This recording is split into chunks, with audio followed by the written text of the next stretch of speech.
அந்த செல்வேந்திரன் யாருன்னா செங்கோடகன் எஸ்டேட்டோட மேனேஜர். அவரோட மூத்த பொண்ணு தான் சங்கவி. ஃபாரன்சிக் ரிப்போர்ட்ல கொலை பண்ணது சங்கவி தான் அப்படிங்கறது கன்ஃபார்ம் ஆயிடுச்சு. என்ன மோட்டிவேஷன்? மோட்டிவேஷன் சொத்து தான் சார். செங்கோடகனுக்கு வீடு வாசல் நிலன்னு ஏகப்பட்ட சொத்து இருக்கு. ஆனா வாரிசுன்னு யாரும் இல்ல. இருந்த சொத்து எல்லாத்தையும் எஸ்டேட்ல வேலை பார்க்கிற தொழிலாளர்கள் பேர்ல பாதியும் மீதியை இந்த ஊர்ல இருக்கிற அருந்ததி அம்மன் கோயிலுக்கும் எழுதி வச்சிருக்காரு. இந்த விஷயம் செல்வேந்திரன் தவிர வேற யாருக்கும் தெரியாது சார். சென்னையில இருக்கிற வக்கீல் பரமசிவம் அப்படிங்கிறவர் தான் இந்த சொத்து விஷயத்தை மெயின்டைன் பண்றாரு. இந்த விஷயத்த செல்வேந்திரனே என்கிட்ட உளறிட்டாரு சார். சோ கேஸ் நான் இந்த ரூட்ல விசாரிக்கிறப்பதான் செல்வேந்திரன் சொத்துக்கு ஆசைப்பட்டு தான் மேல சந்தேகம் வராதபடி பக்கா பிளான் பண்ணி சங்கவியை வச்சு இந்த கொலையை பண்ணிருக்காரு. அவரும் ஊர்ல இல்லாத மாதிரி பாத்துக்கிட்டாரு சார். இந்த கேஸ பொறுத்த வரைக்கும் ஊர் மக்களுடைய சப்போர்ட் செல்வேந்திரனுக்கு அதிகமா இருக்கு சார். அதனால முதல்ல கொலையாளி சங்கவி அரெஸ்ட் பண்ணி அவ மூலமா எல்லாத்தையும் ப்ரூவ் பண்ணி மொத்த குடும்பத்தையும் உள்ள தள்ளுறதுதான் என்னோட பிளான் சார். ஆனா சங்கவி தான் அப்ஸ்காண்ட் ஆயிட்டா சார். எப்படி 1 or 2 டேஸ்ல கண்டுபிடிச்சிருவேன் சார். மார்ச்சுரியில இருந்த பாடி மிஸ் ஆன விஷயத்துல கூட நான் செல்வேந்திரனை தான் சஸ்பெக்ட் பண்றேன் சார். இந்த கேஸ்ல சங்கவி மாட்டிக்க கூடாதுன்னு பாடியை கடத்திட்டாங்க சார். சங்கவியை புடிச்சிட்டா இந்த கேஸ் ஒரு முடிவுக்கு வந்துரும் சார். ஆல்ரைட், இந்த கேஸை எவ்வளவு சீக்கிரம் முடிக்க முடியுமோ அவ்வளவு சீக்கிரம் முடிக்க பாருங்க. அப்புறம் ஒரு முக்கியமான விஷயம், எனக்கு டிரான்ஸ்ஃபர் வந்திருக்கு. அடுத்த வாரம் கோயம்புத்தூர்ல ஜாயின் பண்ணணும். புதுசா ஒரு ஏசி இங்க ஜாயின் பண்ண வராரு. யார் வராங்கன்னு தெரியாது. நான் கிளம்புறதுக்கு முன்னாடி எந்த கேஸும் பெண்டிங் இருக்கக்கூடாது. புரிஞ்சதா? Yes sir. 1 or 2 டேஸ்ல அந்த சங்கவியை கண்டுபிடிச்சு அரெஸ்ட் பண்ணிடுவேன் சார். அதுக்கப்புறம் இந்த கேஸ் ஒரு முடிவுக்கு வந்துரும் சார். ஓகே, எதுக்கும் செல்வேந்திரனை ஃபாலோ பண்ணிட்டு இருங்க. Yes sir.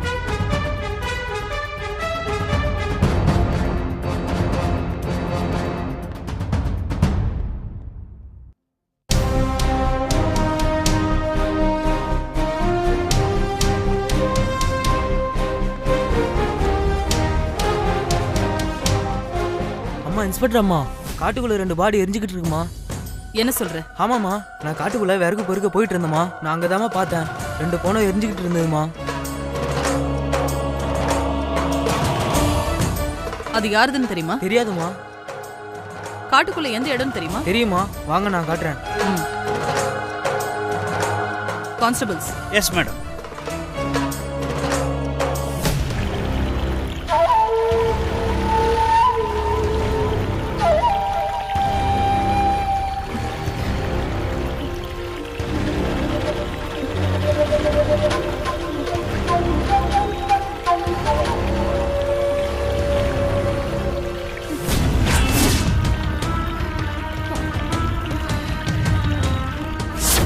இப்ப புரிஞ்சு போச்சு. விசாரிக்க வேண்டியது இவங்களெல்லாம் இல்ல, ஒன்னதான். சரி, இப்ப சொல்லு, எதுக்காக நீ உன் முதலாளியையும் அவருடைய பொண்டாட்டியும் கொலை பண்ண?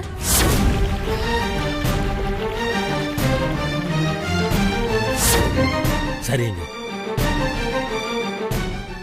என்னங்க, என்ன சொன்னாங்க? 2-3 நாள்ல பொண்ணு பார்க்க வரேன்னு சொன்னாங்க.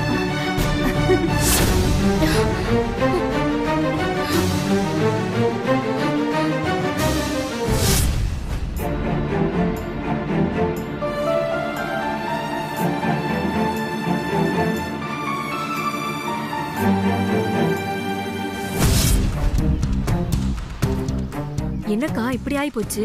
பாவம்க்கா, அந்த குடும்பத்துக்கு போய் அப்படி எல்லாம் நடக்கணும். இனிமே இந்த ஊர்ல யாரு இருக்கா நமக்கு? எல்லாம் முடிஞ்சு போச்சு. தன்னோட சொத்தை கூட எல்லாத்துக்கும் பிரிச்சு கொடுத்துட்டாரு. இந்த நல்ல மனசு யாருக்கு வரும்? கத்தி எடுத்து குத்த வர்றவன் கூட அவர் முகத்தை பார்த்த உடனே கத்திய கீழே போட்டுருவான். படுபாய் பையன் கொலை பண்ணிட்டு போயிட்டானே. ஐயா, கொலை பண்ணவன் யாரா இருந்தாலும் சரி, அவனை குத்தி கொலை பண்ணிட்டு நான் ஜெயிலுக்கு போவேன். நாமளும் முயற்சி பண்ணி பார்த்துட்டோம், யாருன்னு தெரியலையே.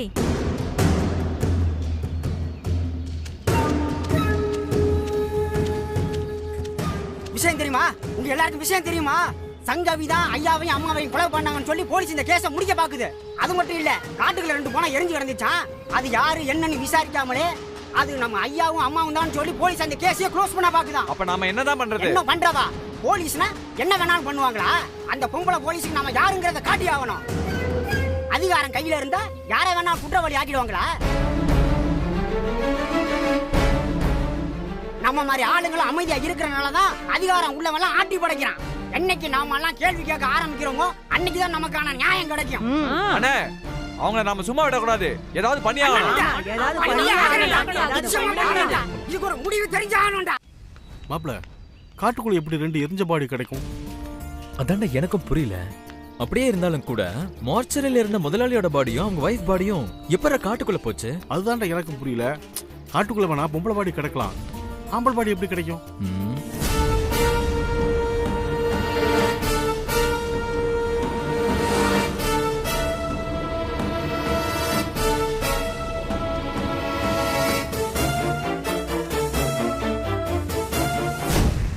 போலீஸ் ஸ்டேஷன்ல விசாரிச்சப்போ ஒரு பொண்ணோட கைரேகை கிடைச்சிருக்கு.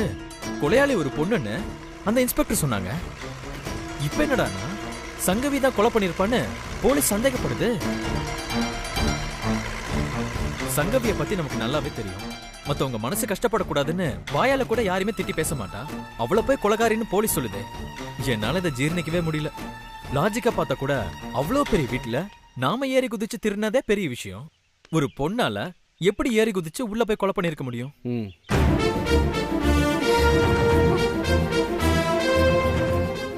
அங்க பாரு சங்கவி. இவங்க இருந்து வரா? போலீஸ் வர இவளை தேடுதே. வா பாப்போம்.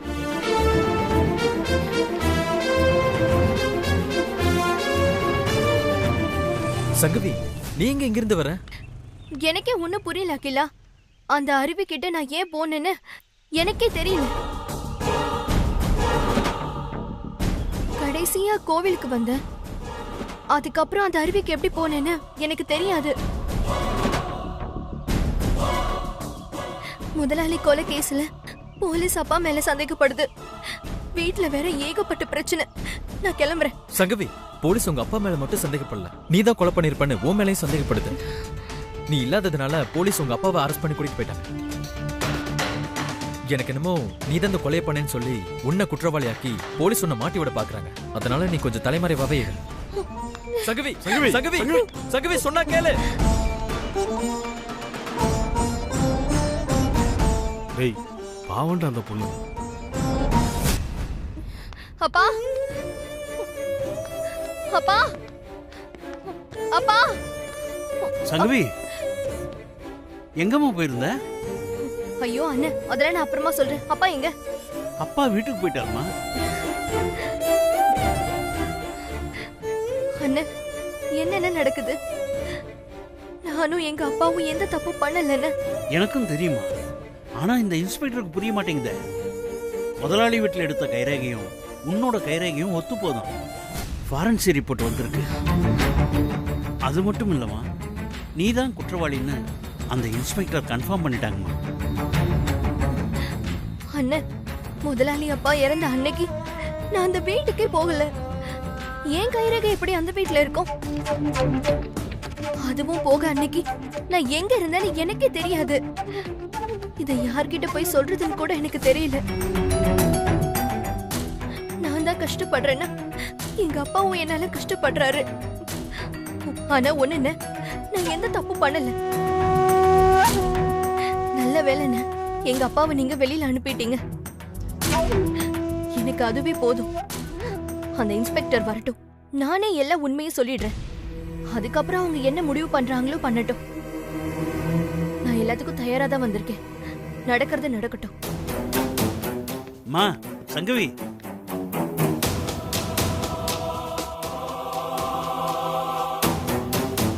தோ பர்மா,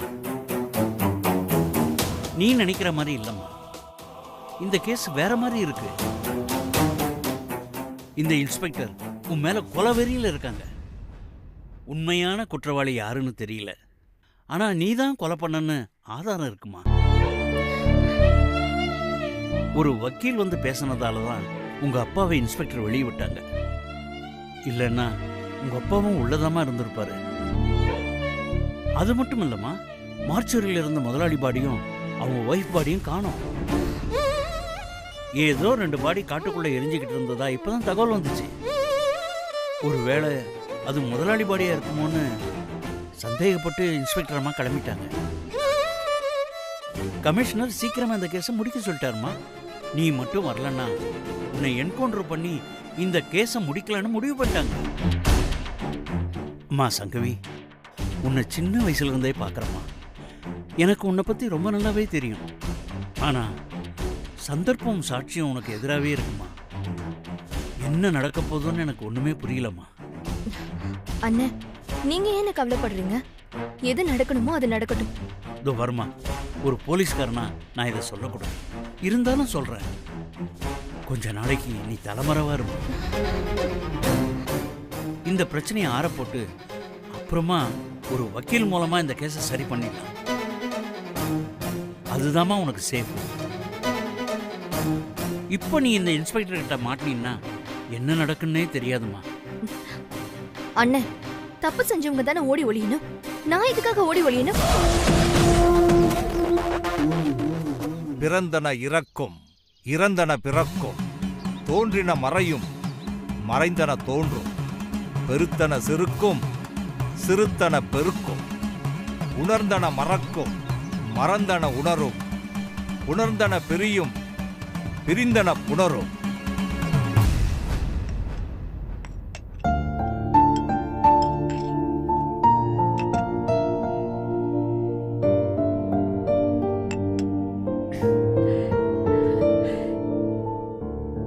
என்னாச்சுமா? ஏன் இப்படி வாடி போயிருக்க? நீ எப்பவுமே இப்படி இருக்க மாட்டியே. ஏதாவது பிரச்சனையாமா? எல்லாம் அந்த செங்கோடகம் கேஸ் விஷயமா தான் பாட்டி. பிரச்சனை மேல பிரச்சனையா இருக்கு. ஹாஸ்பிட்டல் மார்ச்சரியில செங்கோடகம் பணத்தையும் அவர் பொண்டாட்டி பணத்தையும் காணோன்னு சொல்றாங்க. திடீர்னு பார்த்தா காட்டுக்குள்ள 2 பணம் எரியுதுன்னு சொல்றாங்க. அங்க யாரோட பணம் எரிஞ்சதுன்னு கூட தெரியல பாட்டி. நான் போய் பாக்குறதுக்குள்ள வெறும் சாம்பல் தான் மிச்சம் இருந்தது. இந்த கேஸ்ல என்ன நடக்குதுன்னு புரிய மாட்டேங்குது பாட்டி. பழைய அசிஸ்டன்ட் கமிஷனர் வேற டிரான்ஸ்ஃபர் வாங்கிட்டு போறாரு பாட்டி. அதுக்குள்ள இந்த கேஸை முடிச்சாகணும். புதுசா எந்த அசிஸ்டன்ட் கமிஷனர் வர போறாரோ தெரியல. இந்த கேஸை எப்படி டீல் பண்ண போறேன்னு தெரியல பாட்டி. இதுக்கு போய் ஏன் இப்படி கவலைப்படுற? ஆமா, யாரோ ஒருத்திய உள்ள தள்ளணும்னு சொல்லிட்டு இருந்திய, அவ பேர் என்ன? சங்கவி. சங்கவி. அவளை கண்டுபிடிச்சி உள்ள தள்ளு, எல்லாம் சரியா போயிடும். இல்ல பாட்டி, அவளை பார்த்தா அவ இந்த கொலையை செஞ்சிருக்க மாட்டான்னு தோணுது. அது எப்படி இவ்ளோ கரெக்டா சொல்ற? நான் போலீஸ்காரி பாட்டி. ஒரு ஆளை பார்த்தா உடனே தெரியாதா? உண்மையான குற்றவாளி அவ கிடையாது. ஆனா அதே நேரத்துல அந்த செங்கோடகம் வீட்டுல எடுத்த கைரேகையும் சங்கவியோட கைரேகையும் ஒன்ன மேட்ச் ஆகுது பாட்டி. அவதான் கொலை பண்ணிருக்கான்னு தெளிவா ப்ரூஃபும் இருக்கு. அதான் ஒரே குழப்பமா இருக்கு. அப்புறம் எதுக்கு குழப்பிக்கிற? அவளை கண்டுபிடிச்சி 4 சாத்து எல்லாம் சரியா போயிடும். எல்லாத்துக்கும் அவதான் காரணம்னு சொல்லி அவ மேல கேஸ போட்டு உள்ள தள்ளு. இங்க பாரு, யாரு மேலும் இறக்கப்படாத. போலீஸ்னா மத்தவங்களுக்கு பயம் இருக்கணும். உண்மையான குற்றவாளி யாராவனா இருந்துட்டு போட்டோம். ஆனா உனக்கு இப்ப தேவை இந்த கேஸ முடிக்க ஒரு குற்றவாளி. அது யாரா இருந்தா என்ன? நமக்கு வேலை முடியணும், அதுதான் முக்கியம். புரிஞ்சுதா?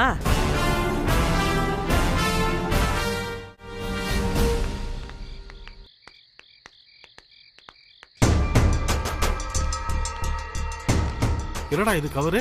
அதுவும் நம்ம வீட்டு கேட்ல யாரு வச்சிருப்பா?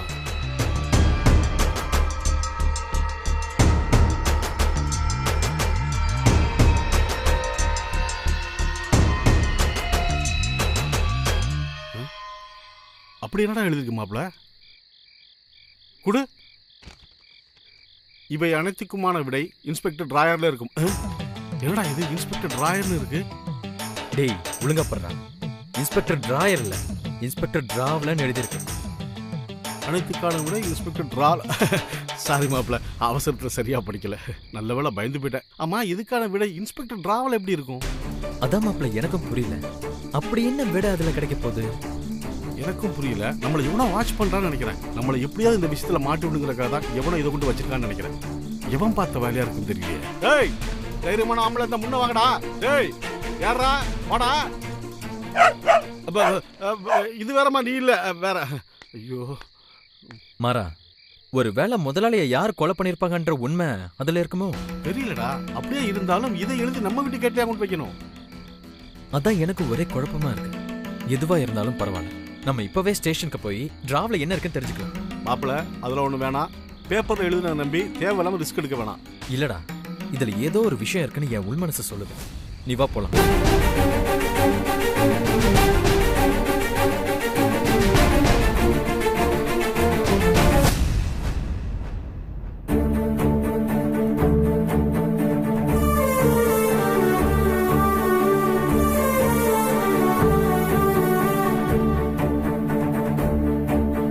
அண்ணே,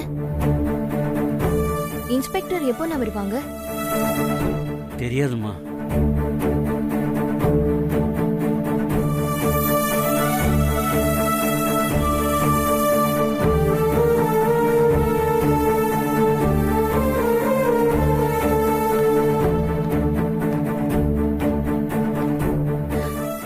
அண்ணே சொல்லுமா. வீட்ல வேற நான் இங்க இருக்கேன்னு தெரியாது. அப்பா அம்மா வேற என்ன தேடிக்கிட்டு இருப்பாங்க. நான் வீட்டுக்கு கிளம்புறேன். அண்ணே, இன்ஸ்பெக்டர் வந்தா உடனே சொல்லிடுங்க அண்ணே. நான் உடனே கிளம்பி வந்துடுறேன். அப்பா அம்மாவை பார்த்தாதான் கொஞ்சம் ஆறுதலா இருக்கும்.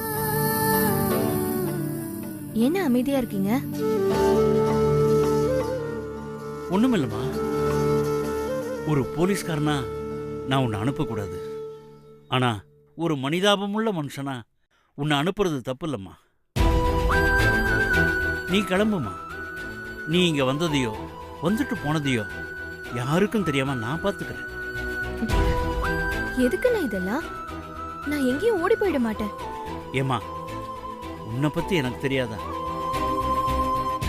நான் இப்பவும் சொல்றேம்மா, நான் சொல்ற மாதிரி பண்ணுமா. அண்ணே, பிரச்சனையை கண்டு பயந்து ஓடுனா அந்த பிரச்சனை நம்மள துரத்திட்டு வரும். ஆனா அதே பிரச்சனை நம்ம எதிர்த்து நின்னோம்னா அது நம்மள பார்த்து பயந்து ஓடும். என்ன நடந்தாலும் நான் பாத்துக்கிறேன். இப்ப நான் வீட்டுக்கு போயிட்டு வந்துடுறேன்.